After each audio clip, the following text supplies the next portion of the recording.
Haydn Hollis after Farnborough 2, Ebbsfleet 2. You must be very disappointed you didn't come away with a win.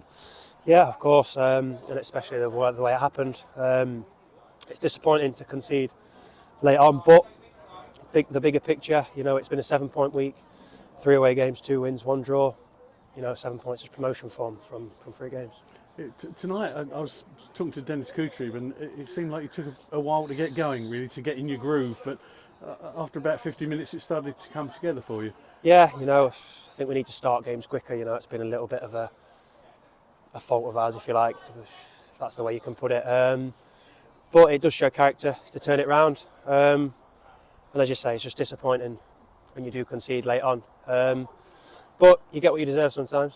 And the goal that opened the scoring for the Fleet came from Franklin Domi, a real individual goal that his persistence created it. Yeah, brilliant. You see him do that day in, day out.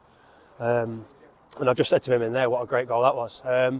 But Frankie's very good. He's a good, hard-working individual. Got a little bit about him, and he deserved that. And then the Fleet got their noses in front. You, the goal scorer. How did you see that? Can you talk us through what happened? Took it down from 20 yards and curled it in the top corner. I just tried to find the right position. I think Toby did all the hard work, and it just deflected and fell to me perfectly. And at that point, obviously, it got us in front. But it just wasn't to be the winner. But that's how it goes, and we go again Saturday. It was funny, you mentioned Toby did the hard work. He was in a similar position as Franklin was when he scored, but the ball fell for you, and it seemed like somebody needed to put a foot on it, and it was you that was on the spot. Yeah, no, just the right place, right time. That's all it was. It's nice to chip in, as I say, but I'm disappointed it wasn't the winner. But you got another chance to not redeem yourself, but to move things further forward on Saturday when you play Hemel. They've already beaten Dartford and haven't, so they're not going to be easy to push over, are they? No, exactly, and we've got no right to beat anybody, as I've said before. I can remember playing them at their place. They was good, and everybody's good. Yeah, it's a mentality. You have to turn up, apply yourself, do things properly, no matter who you play against, whether you play top of the league, bottom of the league, mid-table.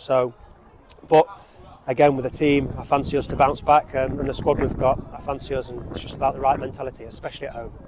Early in the game tonight, it seemed that your passing game had deserted you a bit, that players found it hard to, maybe it was the pitch, but players found it hard to keep possession. Some of the passes weren't going to their intended destinations. It turned around later in the game, but to start with, it was hard to get in the groove, wasn't it? Yeah, you could probably be a little bit critical with that and say, yeah, we need to be better. But then again, as I've said before at times, away from home, it's going to be tough. We haven't got any rights to turn up and run the show. Teams are going to press and make it difficult for us, because that's football. If someone did that at our place, we wouldn't be happy. We'll make sure that wouldn't happen. So teams are going to make sure that doesn't happen for us. So, it's a mentality and just working your way in the game. But I think I agree with you. We do need to start the game much, much better. And next Tuesday, you've got another home game. You've got back-to-back home games. It's Worthing coming to town.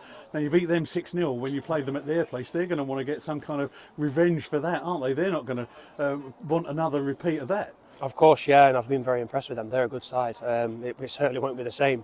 But as I've said, just as I said a minute ago, it doesn't matter who you play. Every game's going to be tough. We just have to apply ourselves properly and worry about us. And we'll be fine. You look very serious, and you're taking this very seriously. The run in to the end of the season. But are you enjoying it as well? Are you having a good time?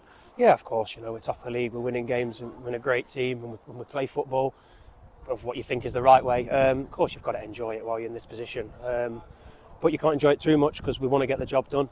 There is a seriousness in there, and we want to get the job done and get it done as quick as possible.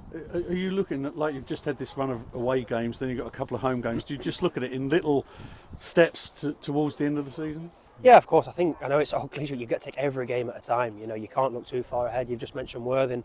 This Hemel before that. We have to fully concentrate on that and get 3 points and just slowly tick them off like that.